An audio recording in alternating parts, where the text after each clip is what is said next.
Welcome to William Steele, True Crime and Steele Spotlight TV. This is William Steele with my guest host, Ignacio Esteban, retired ATF agent. Welcome, Bill, Ignacio. what's going on, brother?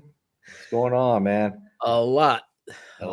lot. As anybody who follows me knows, and anybody who follows you knows. So we'll keep We keep on top of things. Every week we do a absolutely. show almost, and it's always something going on, and this Yep. week is no different. No different. I know which one do you want to start with. You can lead. We have definitely a full plate and a lot to get to. We All have right. Well, I issues, think we'll attacks. deal with one of the biggest stories that's going on right now that the whole world's watching. If you're in Tehran and you're at the Ayatollahs and you're part of this regime, you know bad things about to happen to you big time.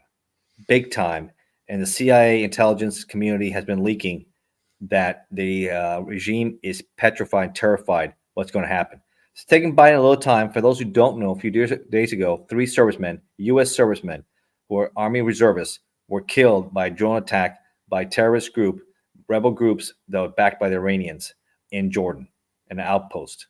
I guess they mistaken it for one of ours, and they let it get too close. That was a mistake. They thought it was a U.S. drone, and it was a backed Iranian drone by the terrorist groups. So Right. they attacked, and this is not the first attack. They've been attacking our bases in Syria and Jordan and other places. Yemen, the disaster going on with Yemen, with Right. the rebel groups, with our tankers and everything else was going on there in the Red Sea. This is not the first attack here, but this is the first deadly attack since the whole war broke out with the Hamas with Israel. And this is a big mistake Iranians have been backing all these groups, Hezbollah, Hamas, in Iraq, and every one of these groups. And they're part of, let's say it's a criminal case. They're part of this. This is a criminal conspiracy. They're part of this. They helped murder these people. Absolutely. They're going to be held accountable for their actions. They're part of the conspiracy. I want to make it like a criminal case. This is part of a conspiracy. They're supplying the materials. They're providing the aid. They're providing the money. Now they're going to pay for what they've done. You're messing with the wrong people. It's long overdue. And I tell you what, there was when Israel was invaded by Hamas, the Palestinians about 2 months ago now. October, Uh, yeah, October 7th. So that was bigger than even 9/11 when you scale, extrapolate the population size to the amount of people lives lost. So that was their 9/11. Now, the Mossad has a motto: kill them first. yeah, And they're striking all over the place at these people. They did a raid to go after them in a hospital where they were planning another strike. yeah. That's And right. did you see the Fauda group? Well, Mary and I, we would love watching a TV show called Fauda. Oh yeah, It's about those Israeli commandos. It's like real cases of them, yeah. recreated with it. Just watch Fauda. It's a phenomenal series. Okay. But so I noticed that they were saying in the last few days that something with the United Nations, some group supported by the United Nations, had infiltrated and were part of the planning and I saw participation that. I in saw that. Israel. So we need to stop supporting the United Nations. They're bogus anyway. They're They are. supporting terrorist regimes all the time, and that we have probably put more money in than anybody, and nobody listens to a thing we have to say. So what's the point?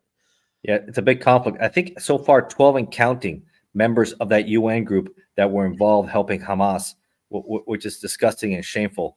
And they have a lot of Israelis working undercover also, picking up on different hospitals regimes, them using the hospital to keep on influencing what they're doing with Yep. Hamas and other groups. I mean, it's ridiculous. I Yep. think now finally, while I was reading an article, the Palestinian people are fed up with Hamas too now.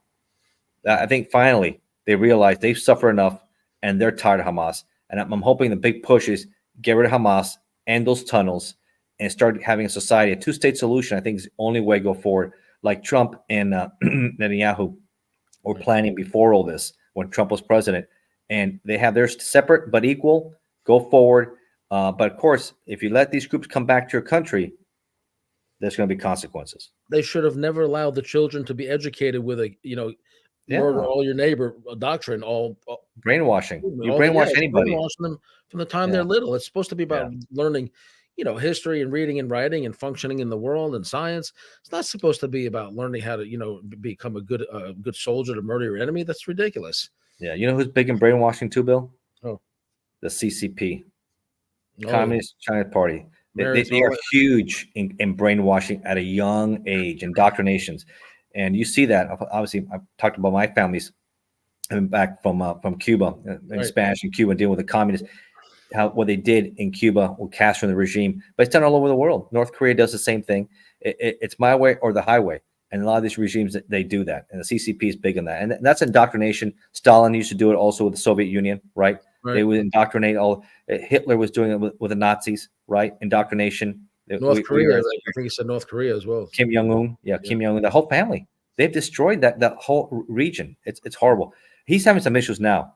Little Rocket Man is having some issues himself. Obviously, he has health issues. That's a given. But stability there, he's not all there. He's not right. Isn't he arrested a lot of people, obviously, but I think an uncle or somebody who's a general for some kind of bribery or corruption or whatever, cooperating with the Execution. Americans. How about his own brother? They tied him up and used an anti-aircraft, like 50 caliber machine gun, and he personally killed him with it.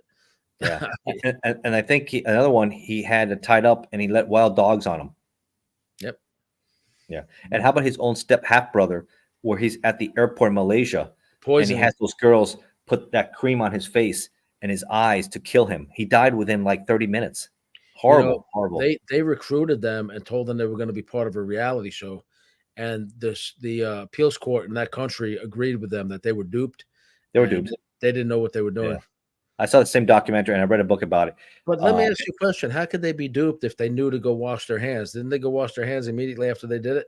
Yeah, they told them to wash the cream and all that off, and I think that's just told them, hey, but they were innocent girls, and they were part of shows like that, goofy shows, and they had to practice on like a big teddy bear when they came back and stuff like that, and so they really got to them, and they left pretty quick, and the secret, I guess the guys who were involved in it, intelligence for North Korea, were followed back and how they went from one country to another country back to their country and stuff like that. So they allegedly said the reason why he killed them. This is the premise of the documentary, was that his brother was working for the CIA, right. And he was videotaped meeting with CIA officers, different cities in the region, and he was providing current intelligence to them. And his brother wanted him dead, but he didn't care. Even his own brother, he doesn't care. This is how these people are about power and all that stuff. So I wrote a book about it, Little Rocket Man, Kim Jong-un. So I do politics too, Bill. We know that, and I've written a lot of stuff there. So that's pretty exciting. So I'll tell Iran. Before you go to Iran, now that we're on this situation, on the Chinese thing, let me tell you what I saw yesterday. What was the head of the FBI? Christopher Wray, I think. That's right. Okay. So he gets on TV yesterday and tells, I believe, Congress that even if we deployed all of our, intelligence operatives for like the cyber stuff to prevent hacking and all that, that the Chinese are getting ready to mount a massive cyber strike on the United States. And it's an urgent threat, like immediate threat. And he gave our strength away, our weakness away publicly. He said that they're 50 times more powerful than us. Even if we deployed every last one, took them off every case, every person that's skilled in preventing this, they still have us outnumbered by 50 to 1. Why would you reveal our weakness to the enemy? The enemy might have been trying to figure out. I wonder how many they have in place. Now he just told them. Why do the Democrats always feel the need to leak plans to the enemy? And strengths? I've never seen the Republicans do that ever. No, that's not being too smart. So and the Chinese, Xi Jinping, he does want to be the superpower. They want to knock us off, right? Yep. And that's a big problem we have with the Chinese. That's why I said the CCP indoctrinate early. They want power. They're not fair to their people. If you're not on our program, they're going to eliminate you. They're going to destroy you. They're going to incarcerate you. And look how they treat you. Look at how they did COVID. Horrible how they treat people in COVID. You and I call it right many times on many of these things playing out because we actually pay attention. Yeah. I'm calling it this way. The second we get more involved with Iran, China's going to go take, Taiwan they're looking to get? They want Taiwan, that's for sure. Right. So they're going to launch the cyber strike on us to confound us, tie up our hands over here. They're going to know we're occupied with Iran, and they're going to do what they want over there because they know they have a bumbling idiot in the White House, respectfully to the office of the president. He's definitely, and that's why the book I wrote a year and a half ago, Bill, Joe Biden, one and done. Yeah. He's not going to survive. So with Iran, folks, I know the show's going to be coming out probably in a few days. Probably when time the show comes out, the attacks will happen, and we'll see if this is the beginning of the end of this regime, right. the Ayatollahs. I think people want to go back to these, not maybe the Shah, but at least democracy and freedom, because they were very westernized, and the Ayatollahs pushed them back like 1,000 years, and nobody wants to live like that, Right. right? It's like the poor people in Afghanistan, which is heartbreaking. I was talking yesterday. I can see I got a new haircut, and the lady who's cutting my hair, she's half African American and half from Afghanistan, and she was telling me about her family and everything else. And I said, it's horrible what the Taliban has done. They had 20 years of freedom. The women had, and now the suicide rate among young women, because they know how they used to live, is enormous. Is enormous, and people don't want that. No, and then then he withdraws, and people falling off the airplanes trying to get out of there. Troops are getting the explosion on the last day exiting. Who wants to be the last person to die during a war when you have a disgraceful president and Democrats pulling out Yeah, in the most horrible way?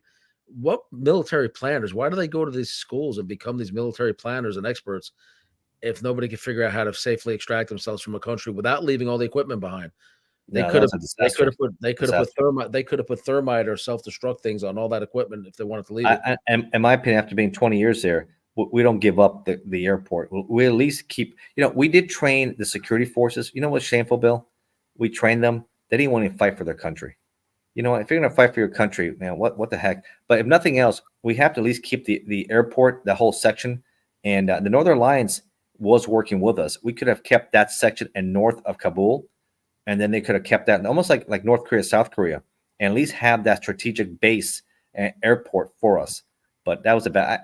Again, hindsight's 2020. But I would not have done that at all. What Biden Yeah. did, that's for sure. Yeah, he just handed it all over to him. So this thing with Iran is getting ready to get pretty nasty. So that's going to be playing out. What else are we get rolling into here? Well, Now, I there's do quite want to say this. Ignacio's written quite a few books. I'm going to put one up on the screen oh, here. thank you. Tell us about this one here. What's going on with this? Sports, politics, and true crimes. Everything we're talking about right now. Politics that we've talked about from all the different, from Kim Jong Un to Xi Jinping. Nicolas Maduro is a good way, because I also start with I'll talk about Nicolas Maduro. He's a narco-terrorist dictator, right? And of course, I lived in Miami. I grew up in Miami. Have friends Venezuelans. They've suffered a lot with Hugo Chavez. I was in Venezuela before Hugo Chavez when I was a younger man, in my 20s, and Venezuela was the peak of South America, right? What an amazing country. I was fortunate enough to go to Margarita Island. I traveled through the country, and I really enjoy Venezuela. What I heard what happened now is it's like what happened to Cuba. Havana before Castro, and now after, two different countries. And the same shit that happened. Sorry. The same thing that happened destroyed it. Yeah. They have It's massive horrible. oil wealth, especially in the Bay of Maracaibo. They have all these OPEC. drilling platforms. Yeah. Yep. OPEC I nation. think they own Citgo gas stations even They here. do. If Yeah. you see I mean, Citgo, that's the national oil company from Venezuela. It's not ours.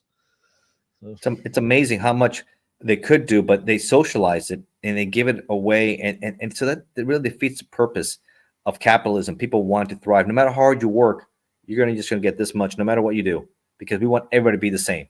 And that's a big problem there. It's horrible. But don't forget, folks, he's a narco-terrorist dictator. He's been indicted. He was indicted under the Trump administration, right? So he could be another Noriega, where he can get picked up and brought over here. So that's a lot of things we talk about. I also talk a little bit. I also wrote a nice fictitious in that one there about winning Wimbledon against all odds too. So if you like tennis, I wrote a nice fictitious book about that too. So I was a big tennis guy. I played collegiately. I was number one in my university. Played a little bit semi-pro tennis. I was a teaching pro also before I entered this whole realm of law enforcement, law school. So if you like sports, I think you like that part also. yeah. So this is just one of his books. Now, Ignacio's we're going to do a little self promotion here. Ignacio's written, I believe, it's 77 books now. Many of them are on Kindle and Amazon, and then Yeah, his all of main them. autobiography right here, ATF Undercover, is going to be the subject of, I believe, a documentary or a series. A TV series I'm working. I wrote the screenplay for it, Broken Crowns, and with Q&E, question everything. That's what we're trying to get it produced, and hopefully, maybe within 6 months to a year, we can start going that. Those projects take a while, but work. Shout out to David Steenhook, because I'm also a co-founder for the podcast and also the book section of that. And I know we're going to put this show on other ones. We're trying to get the word out there as much as you can. One of the few platforms that's going to pay you with digital assets, and also for watching all the content that's on it.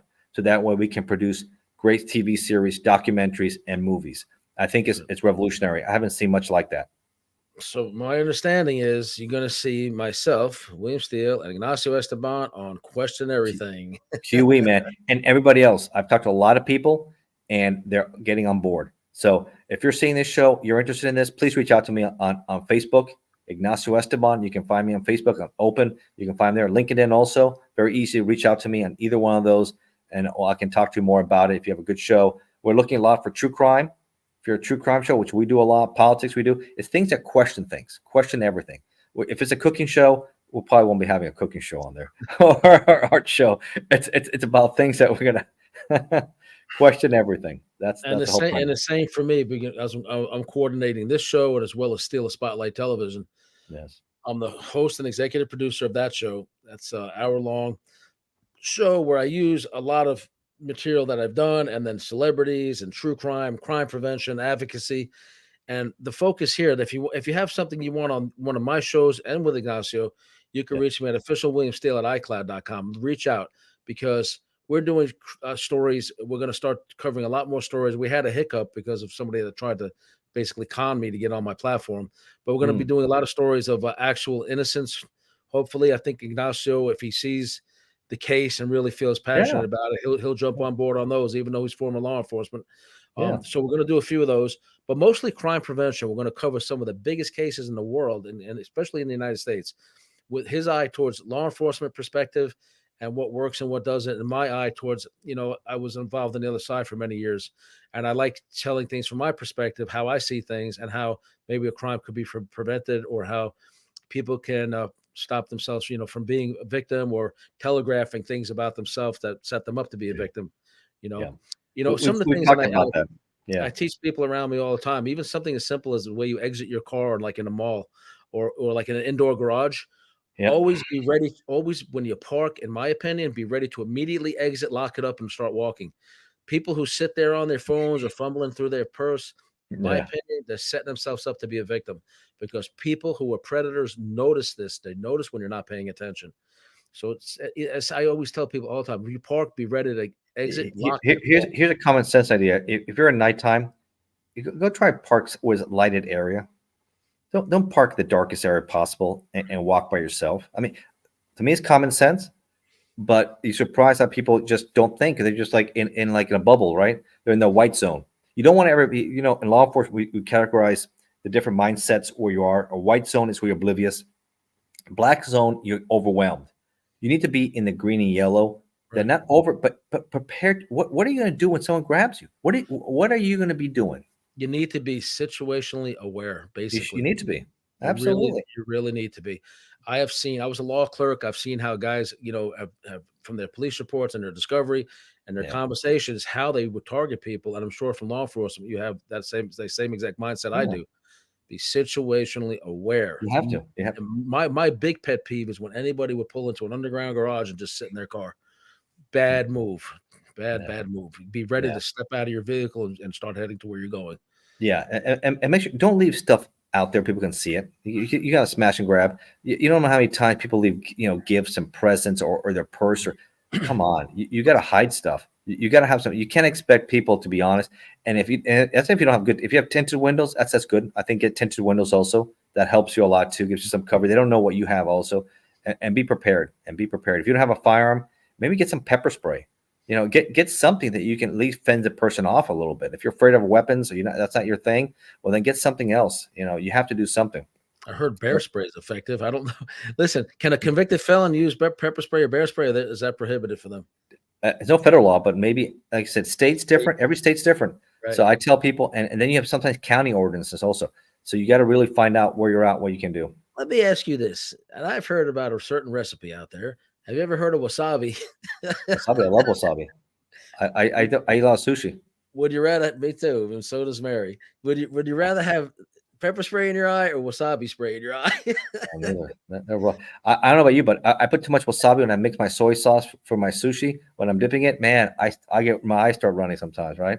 Yeah, when I first got released from prison, we ate at a place, and I forgot that it's very, very little on what you're eating, Little, and I put little. a blob, and when I hit it, I was only out like, I don't know, a month. It was the first time I had wasabi in like 18 years.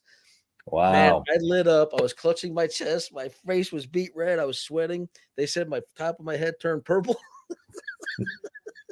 Yeah, well, wasabi, very tricky. It's like hot red peppers, man. You can only have so much hot red peppers, right, Bill? You I can't put put too a much of that either. I put about a pea-sized blob of it on something instead of just a tiny smear. It'll Can't do that. light you up, man. It'll No, light you up. that's good stuff though. That's all. But you know what? I think it's also in the right tech. It gives it that right kick too. I love sushi. That's Yeah, no way around that. So we have that in common too. yeah, yeah. Mary's really passionate about it. I got back into it because she's always wanting to eat that. So, all right. So, what's our next big one now? We got all kinds of crazy things going on around here. Yeah, I found it interesting. Also, this is a big story. We're going international. We'll go domestic. We'll go back international. Oh, we'll do this. International. We're going to go domestic story, and then we'll do politics. I can't believe the situation is going on between Texas and the Border Patrol out there in Eagle Pass. Right. That is a shocking situation. I have never seen anything in my lifetime, anything like this. Bill, it's really amazing. The state of Texas is fed up with the amount of record breaking in our country. Over 300,000 were coming in last month. Right, we haven't had it in December, and that's shocking. So they put some barbed wire. They kind of stopped it from happening. Eagle Pass, shut it down, because Eagle Pass is a huge area. They're crossing over all the time. The Rio Grande, right? Huge problems right there. And now the Border Patrol wants to go. The Supreme Court says it can't happen. They have the right to go in there. It is an absolute mess. The National Guard's involved. People are all over the country. Our convoys are going to be, I think, at Eagle Pass next few days. So it's going to be a huge story. So watch what's going to happen in Eagle Pass. You have the federal government, Texas, they're fighting. They want to stop this. They're saying that people are dying in the Rio Grande trying to come over. That can't happen. But you know what? Why are they coming here? That's the point. You're risking this. That's a mistake. You're doing things illegally. You're doing it wrong. How about the people that get the visas, right, Bill? And they do it the right way, right? They come in the right way. It's amazing. Do you see there was a pack of migrants and the police were trying to arrest one of them? And Oh, yeah. a lot of things are going on. So okay, we don't know. I don't know the reason for the arrest, whatever it was. So when they were trying to get the cuffs on the guy, a whole mob of migrants started kicking the police in the head and wrestling with him and throwing him. They helped the guy. That's in your neck of the woods, Bill. I think that's in New York City. Was that Manhattan? Was that in New York? Yeah. Yeah, I saw that clip. I remember. I think I sent it to you and a few other people. And I'm thinking, and then you got to read the comments on some of these, especially when that same video came up on some of these liberal, fake news outlets. And the comments on those are like, prove to me they're migrants, prove to me they're illegal aliens. They don't wear designer clothes. Well, yes, they do, because they're getting everything for free. And some of them are not poor. Some of them are flying up to the border and then walking across. They're not all poor, So And they're from all over the world, Bill. And a lot of them are Asians. A lot of them are Chinese, Africans, and Middle Eastern. So we don't know what's coming in here. It's not Latin Americans. I'm calling this right now. China's infiltrating military-age men through the border concretely. We already know this, so that when they launch on Taiwan and do their little attack on our computers and all that here, probably in a few weeks, these people are here as saboteurs, and they're probably going to start doing some disruption here as well. Yeah, I wrote a book on RFK Jr., right? Just perhaps our next U.S. president. At least I gave this guy credit, man. He went to the border. He went to these locations. I think he went to Yuma. He spent like a day in Yuma, right? And this is everywhere. You go all over. You go to Nogales. You go to San Isidro. You go to Eagle Pass. It is just happening all over. It's not just Eagle Pass. They're just trying to help in Texas, but they're not doing anything in Arizona. They're not doing it like that in California. They're not doing that. You know what's crazy? So, the Democrats are feeling they're getting all these future voters by letting in millions and millions and millions of. They're not going to be Democrats. No, what happens is a lot of them, believe it or not, some I would say the vast majority are probably good people just doing it the wrong way. Right. But so I'm speculating a lot of them are faith-driven people too. They do have a good, strong faith about them. Sure. And a lot of those people vote Republican. So they're actually letting in future Republicans, not Democrats. And a lot of them, you know what? They start their own business, right, Bill? Yeah. They're entrepreneurs. Yeah. And We're they start their own business. Saying they're all bad, but the bad ones are certainly getting in by the millions right now. Well, all the drug traffickers, we don't want drug dealers, right? We don't like the coyotes. We don't like the guys who are involved in violence and raping and all that, because you know what? A lot of these people do get victimized. That's true. But I go back to RFK Jr. He was, at least Kamala Harris is the border czar, and she has not yet been to the border. Shame on her. Shame on Joe Biden. They have no, and now he's trying to change the tune and say, okay, I'm for border security. Well, it's too late now, Joe. It's been 3 years. It's too late now. You're doing For it to that, try and get in. Sorry, no. for him, it was just a spiteful thing. Let me get in and reverse every policy Trump ever did, Well, create a he's done. massive disaster, and now say, "Oh crap," without admitting it, Trump was right all along. I mean, Like I said, how disgraceful. RFK Jr. Oh, so his comments was, I saw a great show. He said, what I saw there, a lot of Asians, a lot of Chinese coming in, Middle Easterns, Africans, some Latin Americans, and that's Yuma. So yes, a lot of stuff is happening. A lot Well, of stuff happening. the head of the agency is going to get thrown out of office or something. He Mallorca. said So yeah, rightfully so. I mean, he won't get thrown. He get impeached. It's a political stunt because you have to go to the Senate. You need 2/3, 6-6, and the Senate's divided. The Democrats are not going to do that. So right. it's going to be what happened with Trump. It's a waste of time, but it at least sends a message. It makes it embarrasses him a little bit, but he doesn't care. I've been watching that guy for a while, and he's just a puppet for Biden and this Oh, administration. absolutely. He's very spacey character. He doesn't have He's a knowledge puppet. on anything. Yeah. He's just a puppet. He was a prosecutor, and they put him in that position. He just does what he's told, and he really shouldn't be in that position. Absolutely, I agree with that 100%. 100%. So that's what's going on in Mallorca. Watch for that impeachment probably next day or two, maybe next week, early next week. The trial will be a farce because it's just a political show. The Democrats won't vote for it, so maybe they'll get 50 votes, but he needs 66. So they'll be short on that one. There, he'll still stay there, and it'll be going through that whole motion right there. Right. So, and watch the convoys. That's going to be huge in Eagle Pass. How is it going to play out with the Supreme Court, Border Patrol, the federal government, and the Texas National Guard? And 25 other states have already said they will support Texas' bid to protect the border. That's big, Bill. So now the Supreme Court, as well as Biden, sent a green light for even more illegal aliens to come in. Well, not through Texas because they got it sealed right now. As of right now, they shut it down. The National Guard, very simple solution. No, not expensive walls were needed. Barbed wire. So maybe I misunderstood the ruling. I thought the Supreme Court said they could not interfere with federal law and the illegal. Well, they said, I don't care. That's just what that showdown is coming down. So what they did is they put the National Guard and they don't let the Border Patrol in the area now.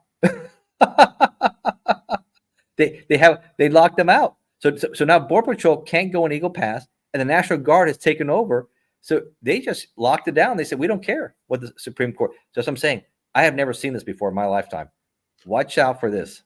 What if the feds try to criminalize what they're doing? Well, they're going to do that's a problem. How much does Biden want to push on this? Right. If they start charging them with like racketeering, breaking the law to take over the border and bar Border Patrol from the border. I mean, I think Border Patrol guys want things enforced like Trump was doing. They're overwhelmed. They're committing suicide. They're quitting their job. Yes. They're seeing horrific crimes and children floating in the water. I mean, they're being traumatized by this disaster. These agents. It's interesting situation there. They have to work this out for sure. We can't be at odds. We're a team. We're the same country. We have to work together. So that this has to be worked out one way. But the Biden administration. I've heard Joe Biden say this in a speech years earlier, Bill. He wants to change the demographics of this country. You understand that? I had you on mute for a second. I was trying to. Yeah, I heard you. No, I did hear you though.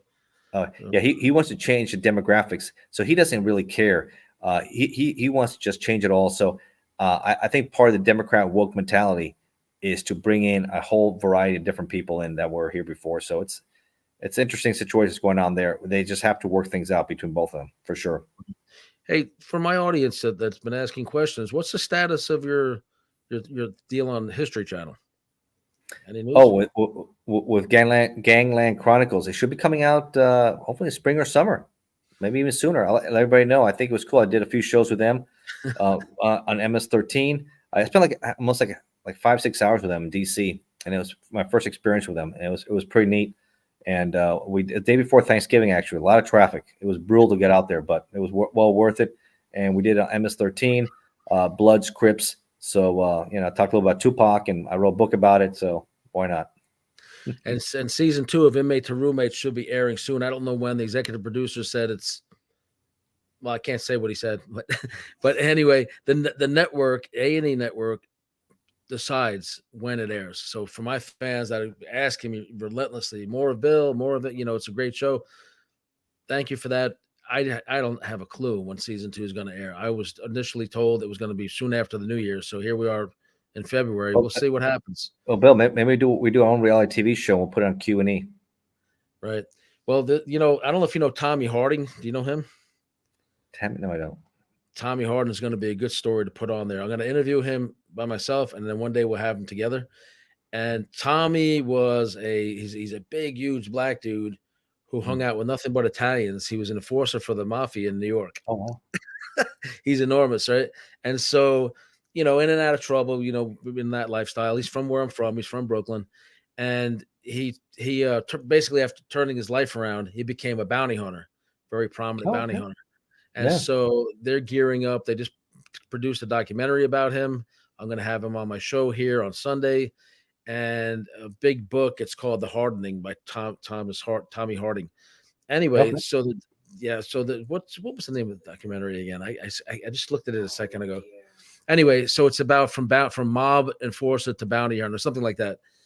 But really interesting story. I'd like to have him. I look forward to it. Yeah, I'll definitely listen to that. I like those kind of shows for sure, especially if people change their lives around. I think that's your theme, right, Bill? People who started hard and then change their lives around. I think it's a good thing. I like those kind of stories. Inspirational stuff up here. Yeah, I like that. Let me update you real quick on the assisted living fiasco, and without naming names, so we don't get cease and desist letters and all this stuff that they want to try to intimidate you. They want to intimidate people into silence with these letters. So our friend who was forced into a guardianship that she doesn't need, they have now filed for her funeral expenses. Okay, pre-need. They previously already gave her an insurance policy that covers it, and they also previously gave her cremation services. So now they submit another bill to the judge for $17,000 pre-need. We went to the funeral home. We dug into the prices that are cited on the thing that added up to $17,000. They are ripping her off by about 4 times the value of the services they've agreed to give her and submit it to the judge. So we supposedly don't know who's behind it, but we know that the guardianship company submitted that to the judge 2 days ago, seeking $17,000. And what's the regular price? What's the regular price for it? Like $4,000 or something for everything she got. $4,000, less than 4. Like there was even services for the guy at the funeral home to do something that on the price list is like $1,400, and I think he's charging like $3,500 for. Pre-need is usually way cheaper. It is way cheaper if you purchase those services pre-need. Of course. Yeah, well, everybody does that. What they're doing is because they've illegally diagnosed her with dementia, they're just taking all her money. They're spending her down illegally. She's very frugal. She doesn't want to spend her money. They're forcing her to spend her money to remain illegally qualified for the Medicaid waiver program. And it's such a this and we have found so many cases like this. It definitely rises to level, in our opinion, criminal of racketeering. Absolutely racketeering. Yeah. So something we'll keep on touch, but we'll keep on top of this, and we'll keep an eye on what's going on, and because that's just wrong. People get taken advantage of that. That is wrong at every level. Yeah. Yeah. So just to follow up to that, you know, she reminded me, we actually, when we got that, because I get served everything in the case because I'm proceeding pro se. We literally, the second we got that, took off. We went to the funeral home, and we had, you know, a meeting, you know, just asking generic questions, picking up the price list. Is this the current list? Yes, you know, and they have completely hung themselves. They have admitted that these are the prices. And then we submit to the judge saying, we verified this on our own dime. Yeah, it's good. That they're charging this for pre-need, and they hit her with astronomical, just to wipe out her money. Is she going to get her money back? We don't know. We asked for an emergency hearing. Well, okay, good. Next week we'll talk about that. Then we'll follow up on this. Okay, Bill. Absolutely disgraceful. They'll file these things. They get rubber stamped, pretty much approved. This is real, folks. This is real. She has an attorney, and she has friends, and she has people advocating for her. They rule that quick before anybody has a chance to respond. That's not good. Yeah, that's something we look into. All right, and since we're talking about politics and stuff like that, also. What a disgraceful situation in Fulton County with the district attorney's office with Fannie Willis and Nathan Wade, who is allegedly, I won't give him a little rundown here. Allegedly, they're having an affair, right? Nathan Wade filed divorce, and he was brought in as the special counsel to prosecute Trump and his co-conspirators for interference in the Georgia elections, right? And what happens is they're having an affair. It's unethical. It's illegal. And she's paying him over 600,000. He has never done a racketeering case. He's not familiar with these kind of investigations. And she was taking trips with him and benefiting from this money. This is, you know who's going to end up being indicted? These two are. Good. These two are going to end up being indicted. The Republicans who own the House are a huge investigation in the Georgia House and Senate against these two. So we'll see how this turns out. The case at the end might get dismissed. These incompetent people are going after one of the most competent, effective presidents that's ever lived. Corrupt. And they're so corrupt. Corruption. The same thing with the guy Alvin Bragg in New York, allegedly. So corrupt, in my opinion. Yeah. Unbelievable. I saw a show that Alan Dershowitz did, which I think is a Democrat, but he slammed these two. He slammed them. And he's a Democrat. That's not. But he's very pro. He's very obviously pro-Israeli, and you know Trump's very supportive of Israel. So yes. He has a support for. He helped Trump, I think, during the impeachment trial also. Yes, he did. And giving him, So, but you know the problem here is this is wrong. You can't have this. How can you pay him 600,000, and you're having an affair with this guy allegedly, right? And you bring him in, and he has no experience, and then you're taking trips with him. Get rid of both of them, fire them, and then go after them criminally, and be done with them, and use him as an example. An example. You don't weaponize. Now, Frank Lordy, you know, my other co-host over here, he was a commissioner. He wrote a book called Framed Innocence. Now, let me see if I can throw it up on the screen. So give Frank a little shout out here. Yeah. And we've had a tragedy with Frank here. We'll get to that in a second. Oh, I'm sorry to hear that. Framed Innocence right there. So Frank wrote that. He's my new co-host once a week. And he is going through or went through what Trump went through. So Frank was a county commissioner in Mahone County, in Ohio, in Youngstown. In the 90s, he ran an anti-corruption platform, and when he won, he destroyed the competition. They went after him. They got a task force that said they had 30-something targets. Instead, they spent millions of dollars on him and put him in prison for $200 of something happened, and they put him in prison in the 90s. He got out, rebuilt his life. He's a man of faith, forgiveness, writing books, telling his story. This weaponization of the justice system by political adversaries happened to him.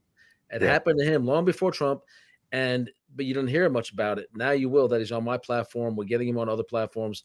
Hollywood Wade's going to interview him. Invest in Yourself's going to interview him. Great. And so Frank came on my show with a little beautiful dog named Button. What kind of dog was that? Little white thing, big, beautiful eyes. That's his partner through life. Well, poor Buttons passed away 2 days ago. Sorry to hear that. Yeah, she wasn't doing too good, and so our hearts and prayers go out to Frank. He's really eating up over it. So I want to get everybody to support him. The book, all the books that we discuss here are going to be available in the description. Let me throw mine up on the screen as well. So those are my two books. Now, you guys know that the one on the left, Sex and the Serial Killer, My Bizarre Times with Robert Durst, I wrote that while I was incarcerated. You'll see in the top left, Nancy Grace covered it on her podcast while I was still in prison. Right. That book's been covered on the National Enquirer, the Sun of London, and many other publications. And the other one is Ghislaine, Sensational and Pure. And that's about a time when I actually knew her. And so I write, both of these books are not sensational books. They're written from the point of view of exposing them and crime victim advocacy, with a shout out to the victims that have come forward against these people. So if I could figure out how to get them off the screen, that would be helpful. Hold on a second. Got it. so all of our links are in the description. So you'll see links for sure. Yeah, on Amazon and whatnot. And Ignacio also has now a merchandise line. Yeah. Undercover Ink. If you go to Printify, Undercover Ink, you type that in, and you can see all the stuff I have there with Broken Crowns and all the stuff I've done. Pretty cool stuff. Good stuff. I've ordered some of them. The sweatshirts are good. The jackets are good. Everything is great. And you like the designs and stuff. So we'll have that there available. Right. Also, one more interesting story, Bill. We'll wrap it up. We'll be remiss not to talk about what happened with E. Jean Carroll, how the jury awarded her $83 million for defamation, a defamation suit allegedly for a rape that happened in the 90s or sexual assault. And because Trump denied it, and a jury the second time, $5 million the first time, this is egregious, and I think it's going to come down. And now, supposedly, the judge, both of them, and Carol's attorney, one of her attorneys, I think last name is uh, Cabell, maybe I remember right now her name, worked together in the same law firm back in the 90s, Conflict of interest, big time. and that wasn't revealed. Even though it was a short period of time, regardless, they probably knew each other. They And still that have should have come out. conflict. And regardless if it only was 2 years, a year and a half, whatever the time frame was, and even let's say they didn't do any case together, they knew each other. They should have a different judge out there. That might be an issue with the appeals coming up. So watch for that. Didn't Trump's defense team do some background on everybody to see if they had any interplay? Did this come out afterwards? It just came afterwards. They figured this out afterwards. If I remember that case correctly, she's saying that assault happened. Now the guy's a billionaire going back since the 80s and late 70s. With a B, billionaire. So Bergdorf Goodman is a super high-end clothing store. I've been there, when I was in real estate in New York. She claims it happened in, I think, an elevator or a dressing room there. And I'm like, that store is ultra high security, cameras everywhere, even back in the day. How is this even plausible? I don't know. And then she gets interviewed by MSNBC, one of these liberal, what's her name? I forget her name right now. Maddow. She has Rachel Maddow. She's Maddow. Yeah, Maddow. She's nutty as hell. She's crazy, ultra liberal. She's an ultra liberal, crazy feminist. And that she asked her, "How are you going to spend your money? Are you going to spend it on women's rights? And what are you going to do with all that money?" You know what? Jean Carroll. I don't think she's right. I'll be honest with you. It's my opinion. It doesn't seem like her answers are right. She kind of joking around with her. She said, "Oh, you and I are going to go on a big spending spree, and we're going to be buying everything this, and we're going to go to southern France, and we're going to be doing this." And no, women's rights. She's going to spend the money on everything she wants. That shows more of her motivation than any actual evidence. Yeah. Watch out for that. I hope the appeals brings this down to nothing. So we'll watch out for that. We'll keep everybody posted, all this stuff. But the big one, I think, Iran, recap here. Iran's huge. The election is going to be huge here. But Fannie Willis and Nathan Wade, I think they're going to get removed from the case. Case might get dismissed. And at the end, who's going to go time in jail? They are. Good. They're going to be the ones lock them up. We got to see what happens with Alvin Bragg left. I know a forensic accountant that can dig on that. So. And we'll keep an eye on all the other topics we just talked about too, Bill. Yep. So we're going to close this out. We do crime prevention here. We do world events, politics, a little bit of everything that's in the media, point of view of former law enforcement and former crook. Don't judge a crook by its cover. Here's one of your books that I forgot to put up. Here you go. Well, today's crime scenes of our time. Yeah, that's and that's also available on Audible too. So if you like Audible books, ATF Undercover's on Audible. This one's on Audible. You can listen to it. And I have another one, Tyrants and Killers, also coming out on Audible. So check them out too. People like Audible books. We got plenty now. I know you're working on some of that too. So hopefully you can get yours out there. This one here, we're getting ready to try to do the Audible version. Don't forget, I'm like behind the times because I've been incarcerated so long. So if anybody knows how to do this quickly, please let me know. I've tried it with my own voice. And it sounds good. All my fans say, "Bill, do them in your own voice. I want to listen to it. I'll buy it in a second if you do it." Now, it didn't go so well. So then I tried an AI generated clone of my voice, and I paid for this program like $20 a month extra, and it did like a chapter in my perfect, voice, a little bit of Brooklynese, whatever that I have left. And by the second chapter, it reverted to a British accent. So it didn't sound right. And so I stopped using that. And of course, they won't refund the money. Instead, they sent me. That's awful. And that's my second book about Ghislaine Maxwell and Jeffrey Epstein. Again, written from the point of view of crime victim advocacy. Go in the. Hey, Bill, didn't the Sun interview you? Sun magazine? The Sun did an interview. The attorneys are having trouble again putting the story up. So that's kind of in limbo. But I interviewed the journalist as well. Oh, okay. I saw that. Yes. Yep. Emma Parry. Shout out to Emma. She works for the Sun of London, gigantic, basically tabloid like the Inquirer, but it's very famous publication. She's one of their top journalists. So she's become, she's covered me over the years. We're going to wrap this show up. And everybody, thank you so much for joining. Just tell everybody about Steal the Spotlight. I'm doing public relations now too. So if you need help getting the word out, or if you want to come on as a sponsor or an underwriter on Steal the Spotlight or an advertiser on this show, you're more than welcome to reach out, contact, be a guest. And reach me out also on Facebook and LinkedIn if you're interested in getting your podcast show on QE. We'll be paying you. It's a unique concept. We'll be on there and making money, digital assets, not only having your show, but if you just want to listen or watch your shows, you get paid also. You get paid either way. So Q&E, question everything. Reach out to me, Ignacio Esteban. Question everything, coming soon. And here we go. We have another TV show. Ignacio, it was great seeing you again. Thank you, everybody, for joining us. Thank you. God bless.